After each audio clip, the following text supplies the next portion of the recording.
गायत्री महामंत्र अनादिकाल से गुरु मंत्र के रूप में विख्यात रहा है। त्रिदेव एवं देवी देवताओं से लेकर शंकराचार्य, मध्वाचार्य, वल्लभाचार्य, दयानंद सरस्वती सभी ने गायत्री महामंत्र की उपासना से आत्मशक्ति प्राप्त की है। सामान्यतः यह महामंत्र विशिष्ट कोटि के साधकों तक सीमित रहा है, परंतु वर्तमान युग में अवतरित हुए महर्षि वशिष्ठ स्वरूप पंडित श्री राम शर्मा आचार्य ने गायत्री विद्या का साक्षात्कार करके उसे सभी लोगों के लिए सुलभ बना दिया है।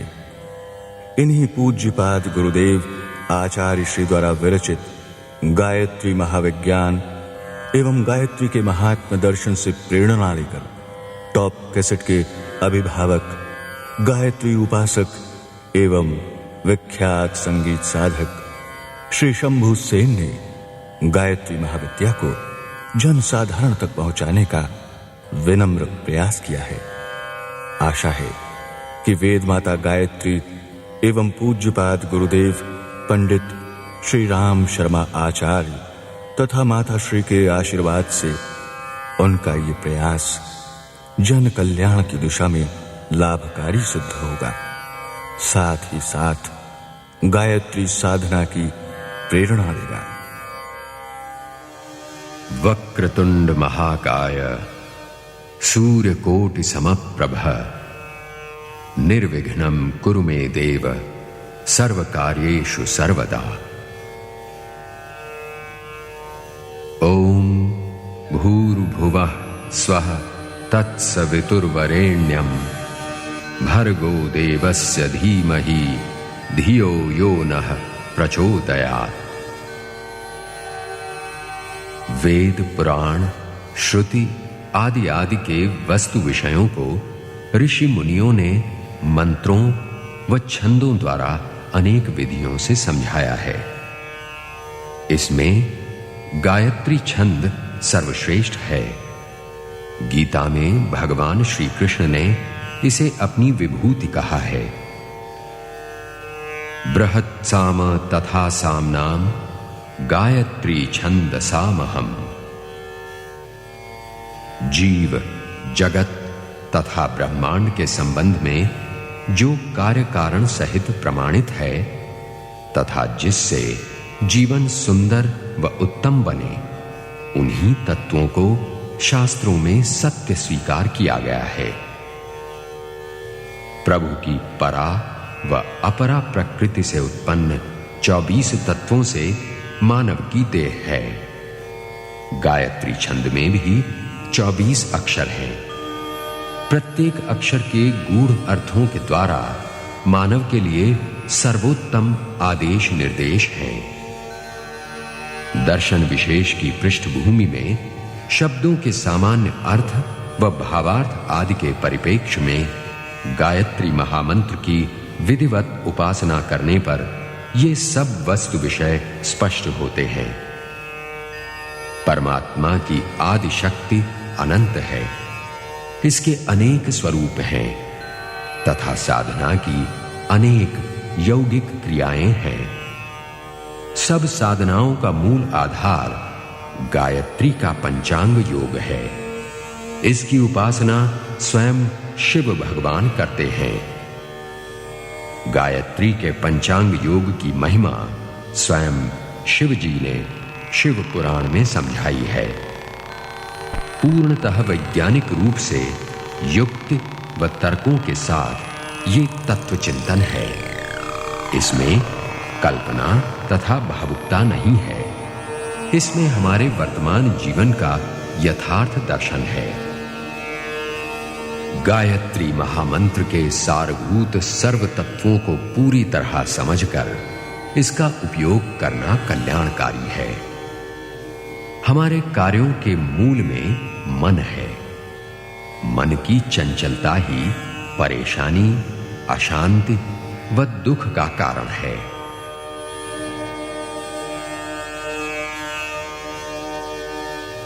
हम चाहते हुए भी अपने सद्गुणों का विकास नहीं कर पाते। आत्म उन्नति व व्यक्तित्व विकास के लिए मन पर बुद्धि का नियंत्रण आवश्यक है तथा इसी के लिए गायत्री महाविद्या की ये अध्यात्म विज्ञान युक्त प्रक्रिया है। इस क्रिया में वास्तविकता के परिप्रेक्ष्य में स्वतः के गुण दोष का परिचय है, आत्मनिरीक्षण परीक्षण है। इससे आस्था विश्वास और दृढ़ होता है, मनोबल बढ़ता है। मनोबल वृद्धि के लिए मंत्रों का विधान है और इन मंत्रों में सर्वश्रेष्ठ गायत्री महामंत्र है। इन सब का सर्वोपरि आधार ओम है। ओम का स्मरण सृष्टि की ज्ञात अज्ञात शक्तियों का स्मरण है। इन शक्तियों पर हमारा नियंत्रण भले न भी हो, किंतु उनकी प्रकृति को समझकर हम उचित आचार व्यवहार सदाचार द्वारा व्यर्थ विरोध से अपनी रक्षा कर सकते हैं। इस दिव्य ओम से 3 महाव्याहृतियों की उत्पत्ति है, भूः भुवः तथा स्वः, तथा साधक को इन तीनों से पूर्ण साक्षात्कार आवश्यक है। इसी ओम से और 4 व्याहृतियों की उत्पत्ति है, जो मह जनः तपः तथा सत्यम है। महः कांति प्रकाश है। जनः का अर्थ है उत्पन्न व पैदा होने की क्षमता व शक्ति। तपः प्रज्वलनः तथा चमकने की शक्ति है। इसमें साधना का भी भाव है। सत्यम उद्देश्य पूर्ण जीवन हेतु सत्य के विभिन्न मत हैं। संपूर्ण जीवन दर्शन समझने इनका प्रासंगिक अर्थ महत्वपूर्ण है। परमात्मा की मूलतः 8 प्रकार की अपरा प्रकृति से विश्व की उत्पत्ति है। इस जगत उत्पत्ति का प्रमुख कारण प्रतिदिन प्रत्यक्ष दिखता सूर्य है। आत्मा परमात्मा का अंश है। ये जीव के रूप में जगत धारण कर उसे भोगता है। इस भोग में जीव को सुख शांति व आनंद की अपेक्षा है। इंद्रिय सुख क्षणिक है, ये आनंद नहीं है। हम आर्यों की सनातन संस्कृति में अध्यात्म का तात्विक विवेचन विश्लेषण है।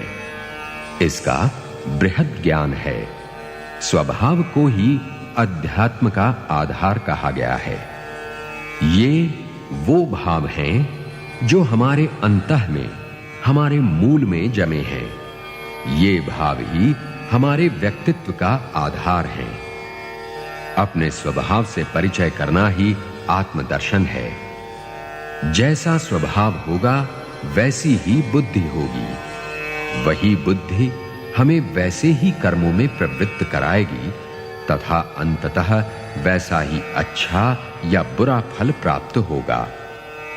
सत रज तम गुणों की क्रिया प्रक्रिया से प्रकृति है। इन्हीं से मानव स्वभाव भी ग्रसित है। तम के रूपांतर से विश्व का अस्तित्व है। रज से राग है, आकर्षण है, व्यवस्था है। सत रज तम का उचित समन्वय आवश्यक है। ये सर्व क्या है, ये क्यों है तथा इस त्रिगुणी माया में रहकर हम कैसे सुख शांति व आनंद प्राप्त कर सकते हैं, यही सर्व गायत्री के महामंत्र का रहस्य है। इस मंत्र की गागर में विश्व का सागर है। ओम भूर्भुवः स्वः तत्सवितुर्वरेण्यं भर्गो देवस्य धीमहि धियो यो नः प्रचोदयात्। गायत्री के मंत्र का करे जो विधि से जाप, हर अक्षर अपना अपना फल दे अपने आप।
पर तेज बने आधार, सदा सुरक्षा हो उसकी, मिले बुद्धि उपहार। दमन शक्ति भी प्राप्त हो, मिटे निष्ठा से संताप, हर अक्षर अपना अपना, फल दे अपने आप। गायत्री के मंत्र का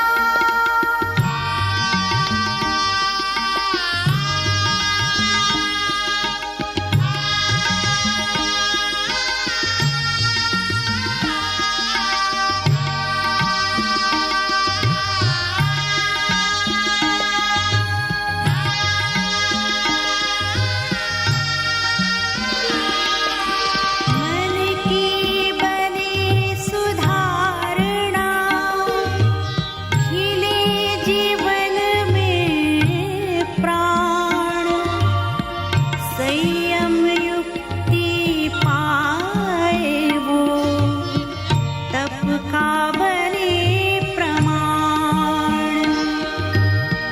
दूरदर्शिता संग रहे, जागृति से निष्पाप, हर अक्षर अपना अपना, फल दे अपने आप। गायत्री के मंत्र का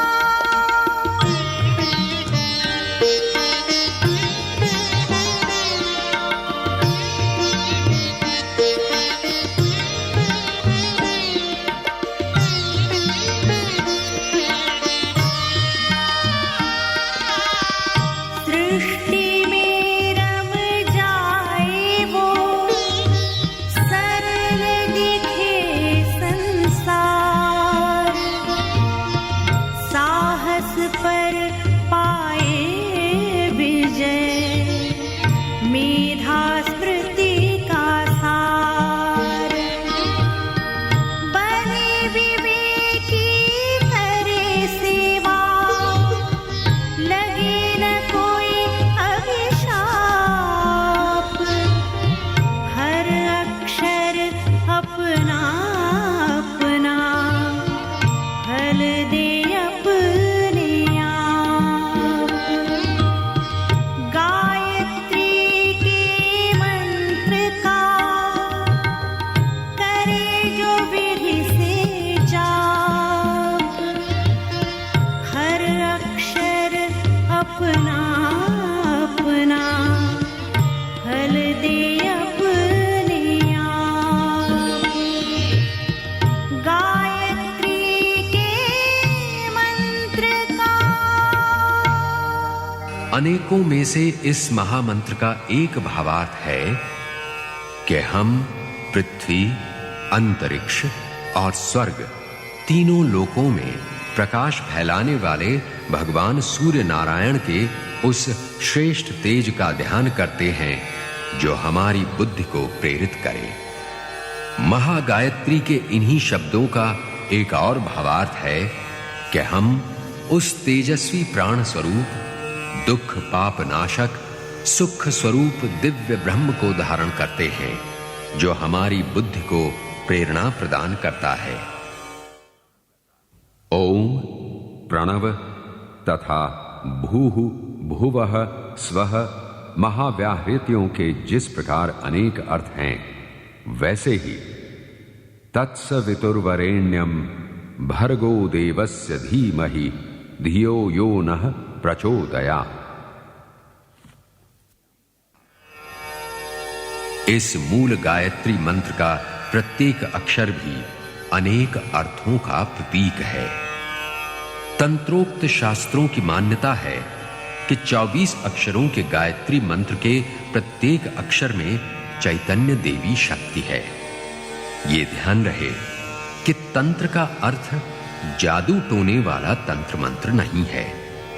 इसका पौराणिक अर्थ है कि किसी वस्तु विषय को मान्य विधि नियमों के अनुसार इस तरह फैलाना जिससे उसके गूढ़ अर्थों को सामान्य जन सहजता से समझ सके, उसका मनन करे, संस्कारित हो, उसका उपयोग करे। मंत्र विशेष को उसके पदों व शब्दों के अर्थों तथा अक्षर के मान्य देव, ऋषि, छंद आदि आदि के तात्विक विवेचन द्वारा समझना संभव है। इन आरोपित प्रतीकात्मक अर्थों के साथ साथ पौराणिक कथाओं में व्यक्त गुण, कर्म, स्वभाव, धर्म आदि के परिप्रेक्ष्य में इनके तत्वों को समझकर हमें उन्हें आत्मसात करना है। मूल गायत्री मंत्र के 3 पद हैं। प्रथम पद तत्सवितुर्वरेण्यम मात्र 7 अक्षरों का है। दूसरे पद के भर्गो शब्द को भी इसी के साथ समझना युक्ति संगत है, क्योंकि गायत्री के 8वें अक्षर भ के देव अग्नि हैं तथा हमारी आर्य संस्कृति के मूल ग्रंथ ऋग्वेद में अग्नि के सद्गुणों का अनेक रूपों में गान है। अग्निदेव की महत्ता प्रत्यक्षतः भी सर्वोपरि है। गायत्री के प्रथम अक्षर तत् के वेदोक्त देव अग्नि हैं, जबकि तंत्रोक्त इस विधि में तत् के पौराणिक देव श्री गणेश हैं। यहां ये तत् संबोधन वर्णन से परे परमात्मा के लिए है। इसमें मोक्ष की कामना है। साधक द्वारा यहां फल प्राप्ति की आकांक्षा नहीं है। ये कर्म अकर्म की भावना है जो बुद्धिमान मनुष्यों के लिए है। भर्ग ईश्वरीय शक्ति है जो मन के विकार तथा पापों का नाश करती है। भ अक्षर मानसिक संयम तथा प्रेरणा के लिए है तथा 9वां अक्षर गो दुराव छुपाव को त्यागने का आदेश देता है। इस गो के देव इंद्र हैं। इस तत् और भर्गो के मध्य सवितुर्वरेण्यम शब्द है। इन 6 अक्षरों के विभिन्न अर्थ हैं तथा इनकी चैतन्य शक्तियों का देवत्व क्रमशः नृसिंह, विष्णु, शिव, कृष्ण, राधा और लक्ष्मी को प्राप्त है। अतः तत्सवितुर्वरेण्यम भर्गो तक के पद से गूढ़ अर्थ है कि मानसिक संयम के साथ दुराव छिपाव त्याग कर फलों की कामना न करते हुए किसी कार्य का बुद्धि व ज्ञान के साथ श्री गणेश किया जाए तो भर्ग की ईश्वरीय शक्ति मन के विकारों तथा पाप भावना का नाश करेगी। अज्ञान के अंधकार से हम मुक्त होंगे। सवितु सूर्य का वो तेज है जिससे सब भूत तथा भावों की उत्पत्ति है। गायत्री मूल मंत्र का निर्देश है कि हमें इसी तेज का ध्यान करना है, इसके तत्वों को धारण करना है तथा यहां इस पद के गूढ़ अर्थों में यह भी संदेश है कि इस शक्ति में नृसिंह का पराक्रम है, विष्णु की पालन शक्ति है, शिव की कल्याण भावना है जो पतन से रक्षा करे, कृष्ण का कर्मयोग है, निश्चल राधासी निश्चल स्वच्छ भक्ति है तथा कर्म के लिए अपेक्षित साधनों हेतु लक्ष्मी का धन पद यश है। अग्निवत तेज भी प्राप्त है तथा इंद्र के समान रोग, अनिष्ट, शत्रु, भूत, प्रेत, हिंसक आक्रमण आदि से हम अपनी रक्षा भी कर सकें। जप तथा भजन के द्वारा चेतना के केंद्र बिंदु मन को ध्यानस्थ करना सहल है। अपने मन पर अधिकार होने पर ही अंतः शक्ति का विकास है। मानव जीवन के संबंध संदर्भ के आत्मानुभूति के स्वरों को सदियों से सदा संयमित किया गया है। प्रथमतः ऋग्वेद में, उपरांत सामवेद में तथा अंततः सारगर्भित ज्ञान को ललित कलाओं के माध्यम से अभिव्यक्ति मिली है। साक्षात भगवान शिव की लीलाओं से उत्पन्न प्रेरित गीत संगीत है। ये संगीत साधना ज्ञात अज्ञात परमेश्वर तथा नाद बिंदु की साधना है। भजनों के द्वारा प्रभु की पूजा करना हमारी परंपरा है। विश्व के कोने कोने में आर्य संस्कृति के इस रूप का प्रसार है। अतः श्रद्धालु श्रोताओं की सेवा में श्री गणेश, नृसिंह, विष्णु आदि आदि प्रथमतः 9 देव गायत्रियों के वस्तु विषय व उनकी महिमा की संगीतमय ये प्रस्तुति है। ओम एकदंष्ट्राय विद्महे वक्रतुंडाय धीमहि तन्नो बुद्धिः प्रचोदयात्। इस तंत्रोक्त देव गायत्री मंत्र के देवता गणेश हैं। कार्यों में सफलता के लिए इनका स्मरण किया जाता है। ये शक्तिदायक, विघ्न विनाशक, सफलता प्रदायक के साथ उत्तम बुद्धि और श्रेष्ठ ज्ञान देने वाले हैं।